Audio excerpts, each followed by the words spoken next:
Welcome to program Pulse and Dance. I'm Valentina Kozlova, founder of VKDF and VKIBC. And let's get started.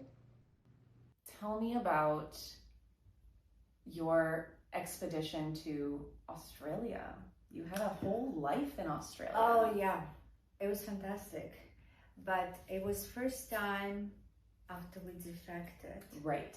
that it's not just in Bolshoi, I was dancing with different partner. My main partner was Leonid, but I danced with other partners as well. Mhm. But after defection, I danced with Leonid.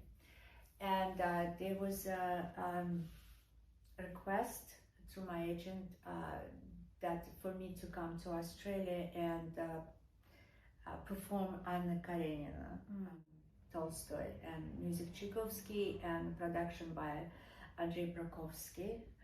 And they sent me video. It's 3-act ballet, and they were inviting me and not Leonid. I was like, one. That's How did you feel about that? Oh, it was really not good. I felt guilty on my end, and he was absolutely against. It's the beginning of why we eventually like separated, and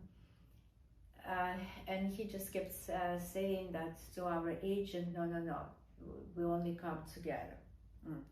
And they just wanted me, they wanted Anna, and because they had two quite famous Australian dancers. One I've seen when I still was at the school, Calvin Coe. He danced in Moscow International Ballet Competition and won some medal, whatever, gold, silver, bronze, I don't remember. It was so long ago. So he was one of my first partner in Australia. So eventually the issue was solved that I have to fly to Australia. I did not speak that much of English. You know, in the ballet it's easy, it's a French language and people show you the steps and you're like, you can say yes, no, or something. But pretty across the board. Yeah. So trip was first class and Qantas, flying to Australia, so that somebody comes to custom control and takes me separately. Wow. Well, yeah, it was like wonderful treatment. Yeah. And also, you know, I was defector, so that's a protection. So I go into studio next day and I started to rehearse. And ballet was like really fit me so well. It's the story I love, the music I love, and although of course I read Anna Karenina, but during that time I was reading and rereading the story because I wanted to get myself into position that I was in my early 20s, right. Still in a position that that I create the character correct, as honest as you can. Yeah, and which will suit me. That is important, not just playing role, but actually I feel bringing yourself right, exactly.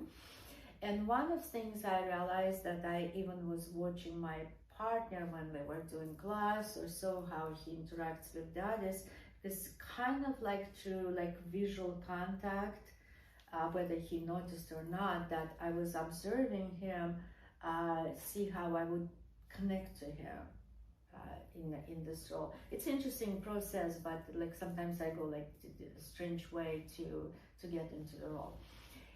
And 3 weeks later, I had to fly to Chicago to dance with Leonid.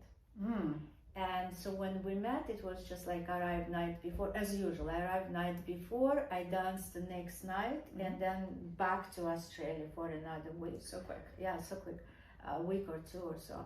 And I remember he was very kind of unpleasant to me, saying, "You dance different." And it's kind of like touched me in the wrong way, but I mean, what can I say? Dance. I mean, we dance. I believe we dance pas de deux nutcracker, but yeah, it's the same pas de deux. I dance the same steps. I dance with the same technical abilities, but he sensed I dance differently. And on the way back to Australia, I thought, yes, Did because you think you did? Yeah, I was dancing differently because I was involved in a different production now. It's not anymore, because after defection with Leonid, we mostly dance the classics. And so now I'm involved in a different choreographers. It's not Grigorovich, it's not Lavrovsky, that familiar to me, but it's different choreographer, and I created this role by myself, by reading the book, getting into the steps of choreography. So anyway, it looks that way that I became darling of Australia with all like crazy PR, fantastic reviews, and executive director invites me and he says, we want you to give you a contract. And I said, well, no, I cannot do it because my husband in the US. And they said, we want to invite your husband to see your last 3 performances. So they got for him first class ticket just to come and see me dance. So he's seen me dance, he filmed, it's on a VHS, probably in a bad quality. And, they tried to convince him to sign contract. And we left without him agreeing to sign the contract. I really wanted to sign contract because I loved the country. I loved people I worked with. They had fantastic repertoire. They had Krenka, Balanchine, they had Robbins, they had all the classics. Wow. They had Roland Petit and many others. So the season was exactly what I wanted to have. Like dramatic roles and neoclassical works and some contemporary works.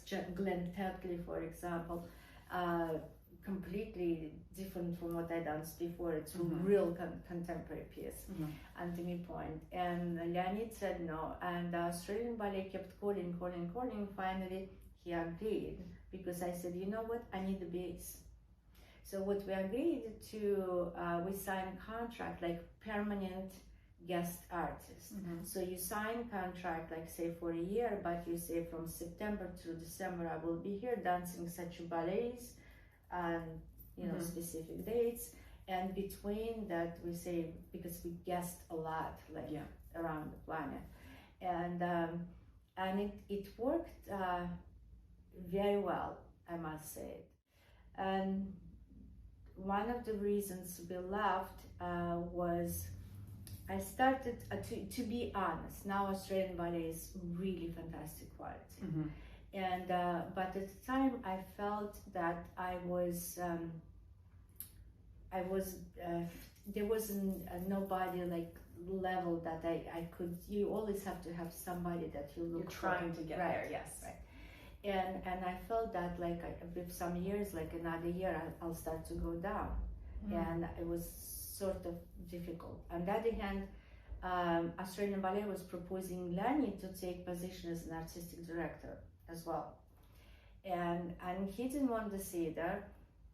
I got invitation to come and do main role in On Your Toes, lead role on Broadway. On Broadway, yes, and like without speaking English really much, and it's a speaking role and dancing role, and so I agreed on that, and so we had to stop our contract by 1 month early with Australian Ballet, and that's how we left.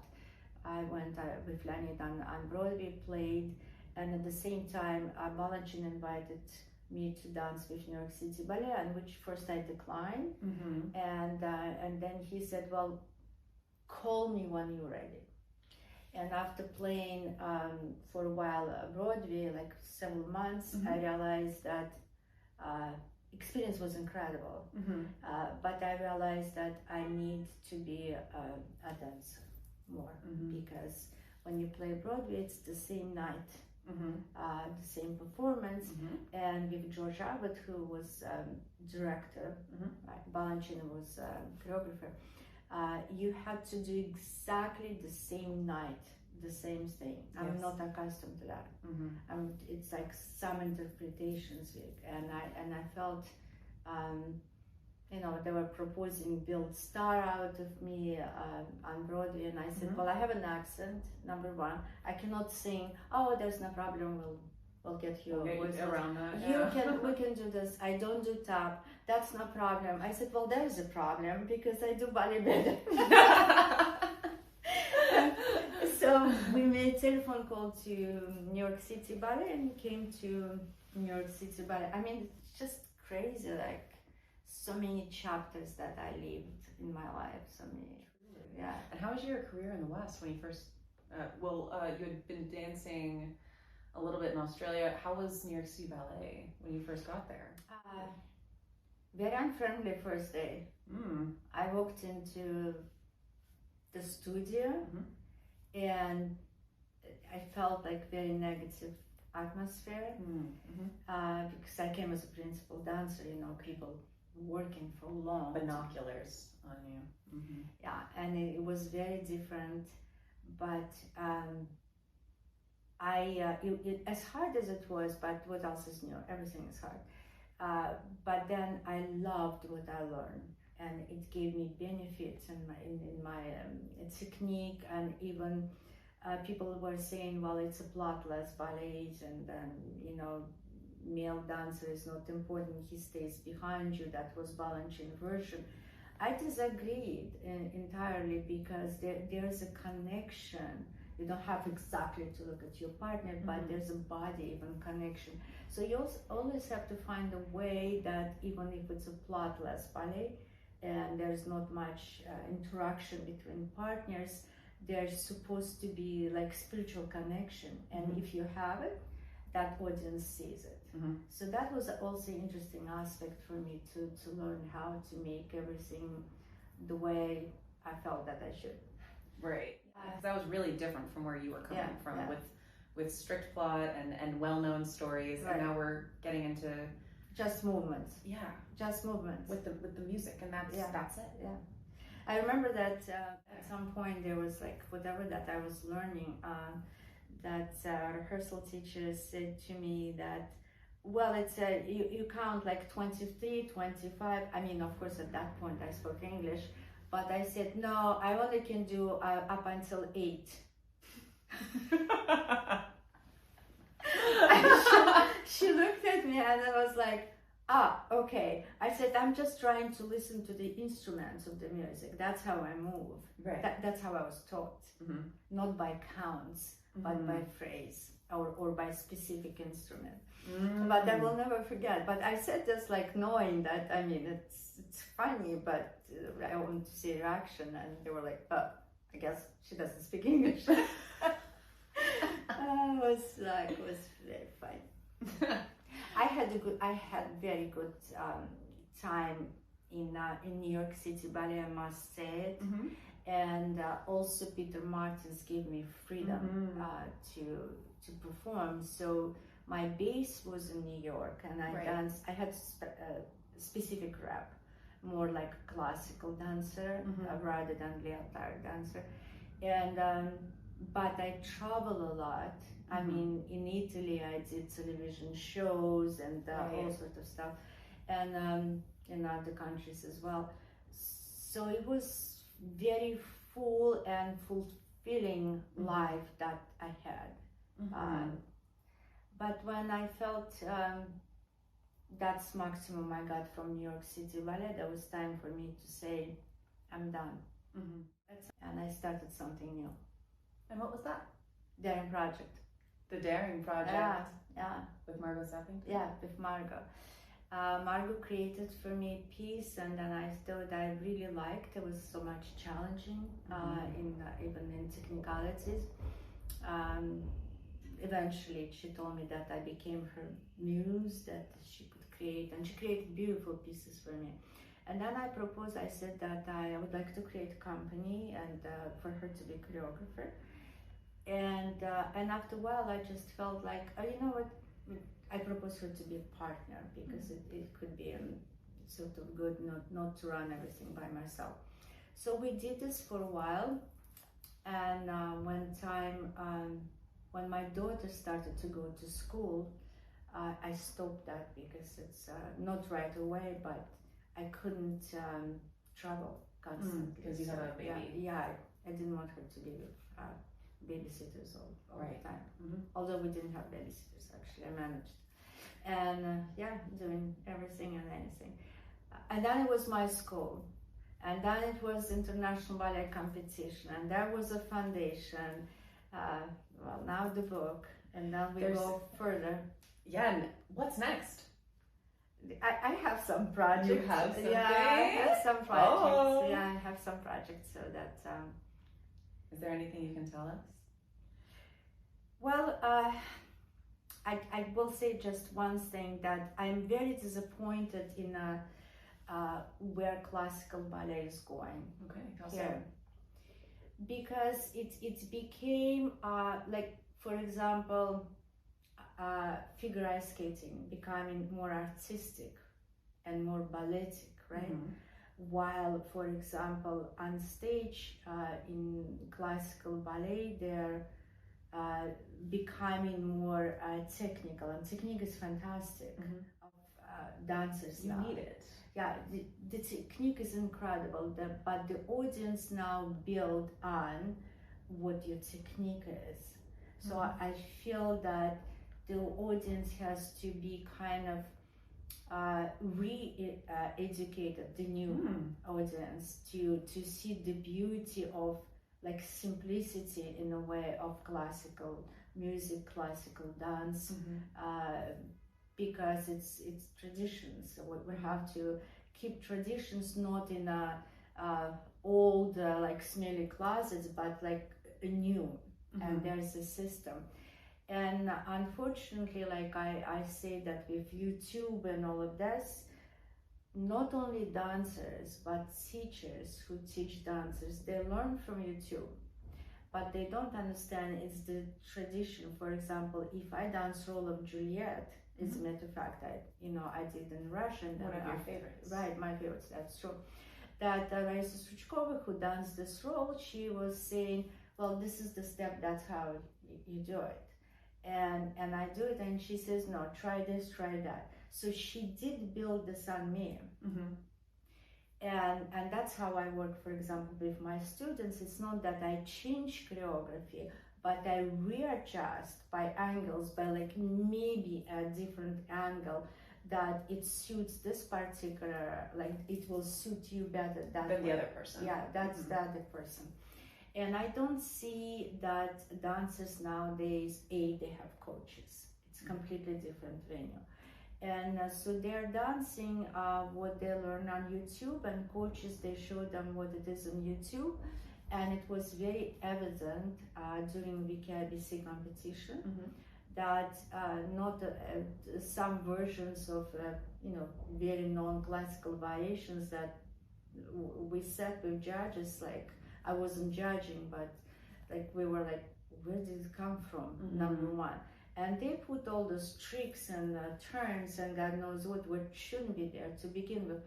Just try to come on stage beautiful and simple.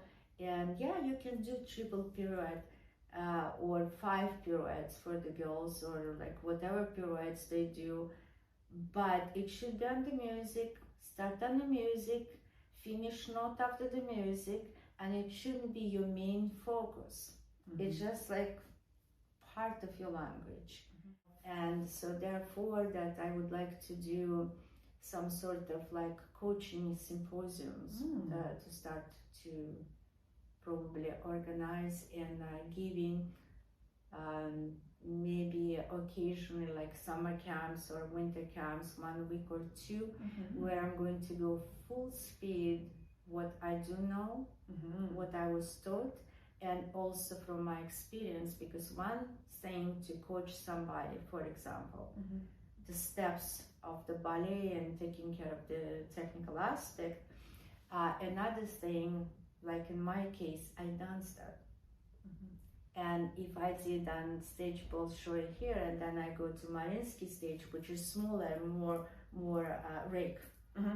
So your body, I know how to readjust. So then you go to another stage, which is flat. You know how to readjust. Besides their artistry, The other thing that people, for example, it actually disturbs me to see dancers showing their powerful dancing, which is good, but also I see the way they breathe. It's wrong, because you have to be trained as a singer, which we were, and also you have to show that very extreme steps you do, like there's no problem at all. It's not, we shouldn't see it's difficult, the effort, period.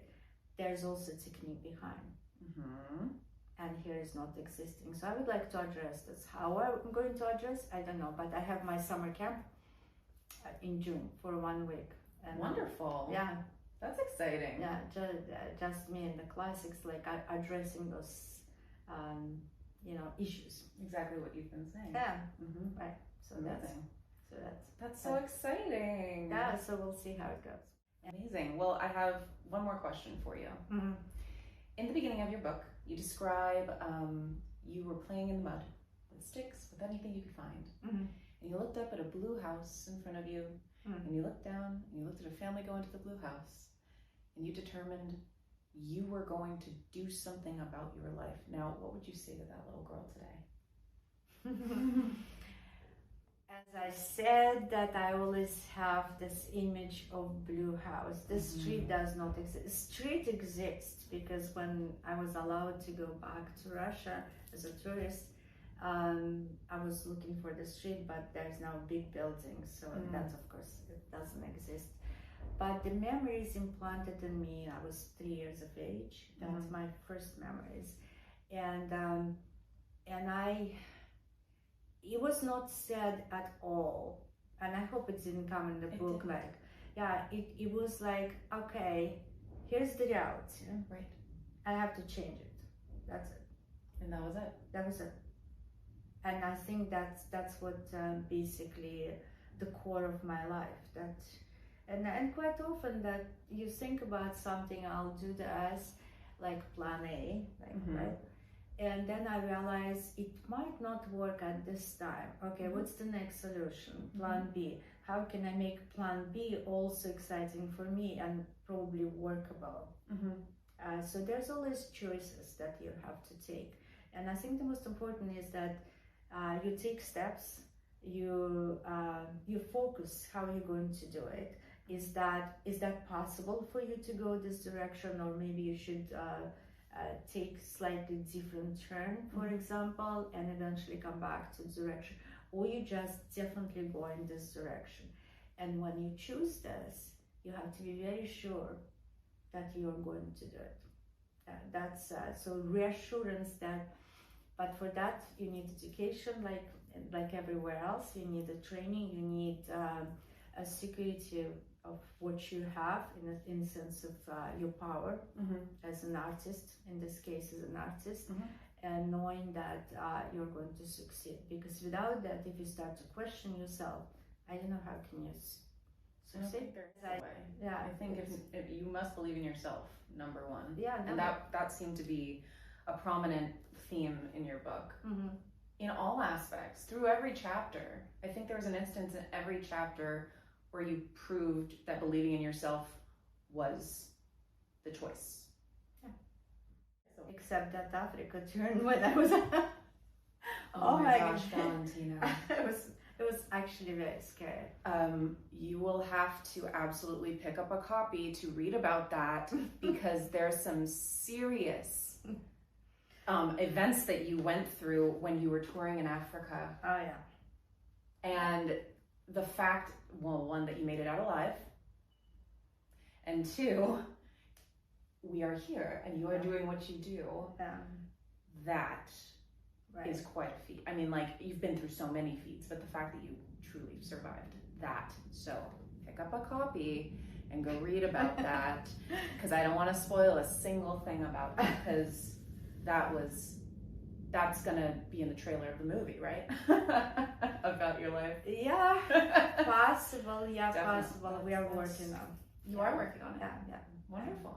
Actually, I'm thinking, but I will work probably on. Wonderful. to bring some visuals. Yeah, a little bit. That would be amazing. Right. I'm sure so many people would want to see that, me included, obviously. Thank you. Of course. Right. So, are we done? I think we can be done. Okay. Thank you so much. Yeah, no. And thank you for writing this. Now, I met you just this year, and I just read your story. You have bios on the internet that I have read. This is one of the most in-depth stories I've ever read of any of the people that I have looked up to in my life artistically. You are one of those people now. This is one of the most inspiring books I've ever read. Wow. Truly. And as a young artist, I will be following a lot of what you have laid down. And thank you for doing that. I think, Hannah, the most important for me comes down to it that you have to have a positive attitude. There's sometimes things happens that not so good, and put this aside. Have your road, your way to go, and look positively, like without judging other people. Just go your way, what you created for yourself. Absolutely. And why to talk about something that upset you for 5 minutes? Big deal. Big deal. Get over it. Right. You're good. 5 minutes won't matter. Right. All right, Thank everyone.